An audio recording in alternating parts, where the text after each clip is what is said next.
Uh, what I'm about to read to you is Jeremiah 50, and then later on Jeremiah 51.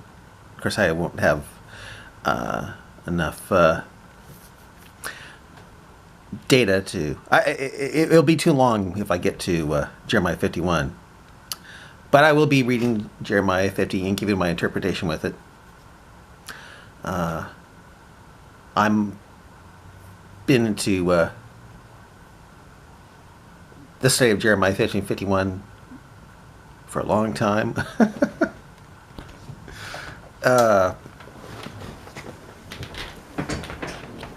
Putting my interpretation with it over the decades.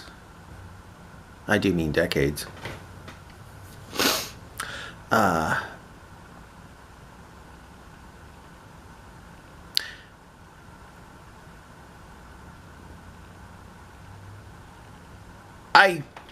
If you're an atheist, you'll definitely think I'm reading into things. But ever since the early to mid 1980s, yeah, I read Jeremiah 15, 51, and I think maybe that's talking about Russia. I think no, maybe it's talking about America. Maybe America is Babylon, you know. And then Iraq invaded Kuwait in 1990, of course, and it seemed to light up like a Christmas tree, especially Habakkuk 1 and 2. Not Habakkuk 3, that seems to be something else. But anyway, it made me think 30 years ago that we could be living in the end times, you know.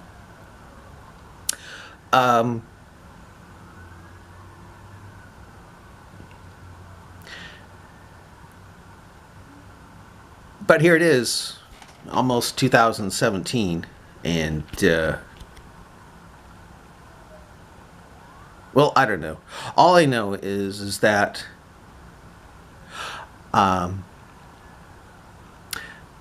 when the Shiites in the south and the Kurds in the north rose up to overthrow Saddam, I was thinking, wow, this is going along with this and this. And then, of course, Bush said, not going to help the Kurds, you know, or you're not going to help them, and things were dashed. But then they started up again. I thought, okay, this is it. I forget it, you know, even though the helicopter gunships seem to go along with certain scriptures, a certain scripture in it.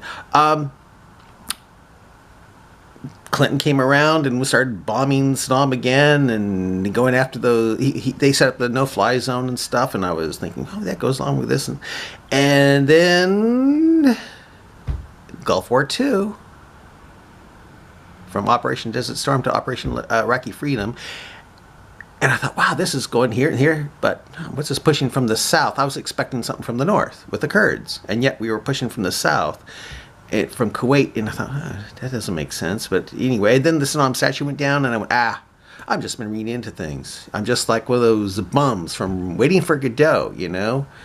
And I didn't touch Jeremiah 50 and 51 for about 12 years. No, 11 years.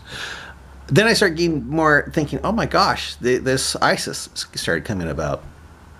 And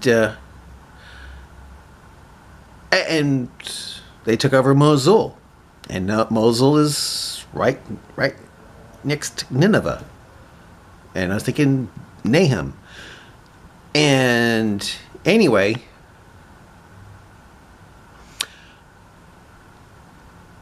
I kind of got back into it again, you know.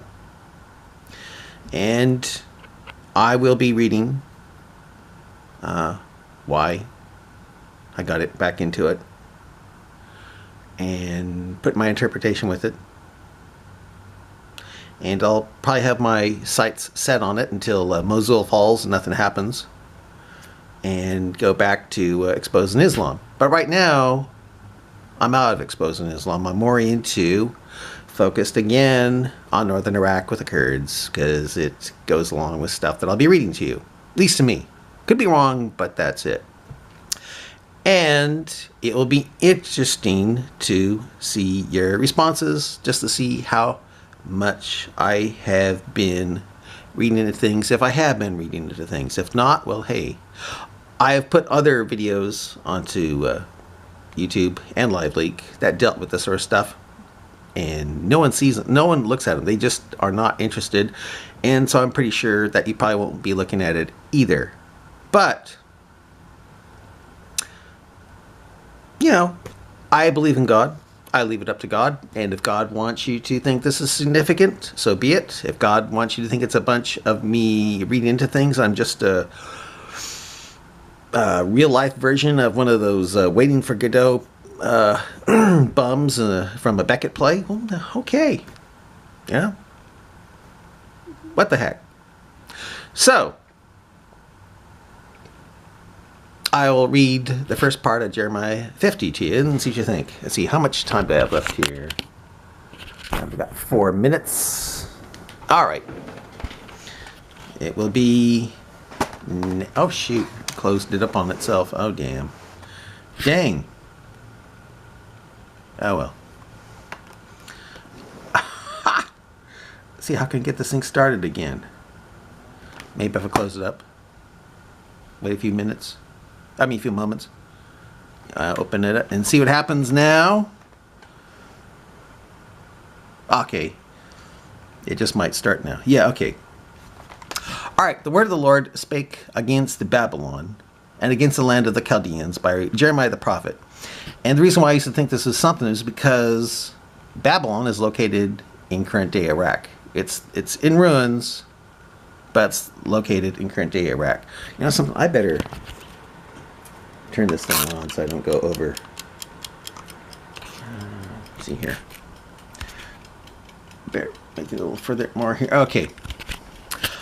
Declare ye among the nations, and publish, and set up a standard, publish, and conceal not, say, Babylon is taken, Bel is confounded, Merodach is broken in pieces, her idols are confounded, her images are broken in pieces. When I read this, I thought, oh, that's like history, you know? Until a year ago, when ISIS started destroying, they went into Iraq and started destroying those priceless artifacts. And what were they? They were the art of the ancient times with the Merodach and Bel. And just recently, they went into Syria to Palmyra and they destroyed the temple of Bel. And so I see that like, oh my gosh, that seems to be in our time, for our time after all. So that seems to be fulfilled now, thanks to ISIS. I'll continue here. For out of the north there cometh up a nation against her. And I don't know if that country is, but I think it might be Russia. Because we weren't doing a dang thing until we weren't doing a dang thing with ISIS. Until Putin went in to Syria and started actually bombing stuff that mattered. Before that, we were using expensive missiles, like $1 million missiles, on abandoned pickup trucks and abandoned buildings. A blamer would call them up and say, "We're going to be bombing your building." Or bear leave. So they'd get out and they'd bomb an empty building with an expensive missile. And then out of the north, Russia said, hey, no, this is how you do it. This is how you really do it. See, right here. And now a blamer's hands are tied. He's got to really actually do something. And it looks like now the Kurds are coming down with us giving them air cover. And guess what? The Kurds are out of the north. Yeah, for out of the north, it cometh up a nation against her. It's the Kurds that are coming down against ISIS. They're the ones that are really on fire to make Kurdistan greater, which I'm all for, by getting Mosul back and securing it away from the Sunni Muslims, even though the Kurds are Sunni Muslim in name only. Okay. For out of the north, there cometh against a nation against her, which shall make her land desolate, and none shall dwell therein. They shall remove, they shall depart, both man and beast. And now, I don't know if this is symbolic or if it's really going to happen. And if this is talking about Mosul in our time, it sounds like something really heavy is going to take place with this Mosul ISIS Kurd thing. I better stop it here.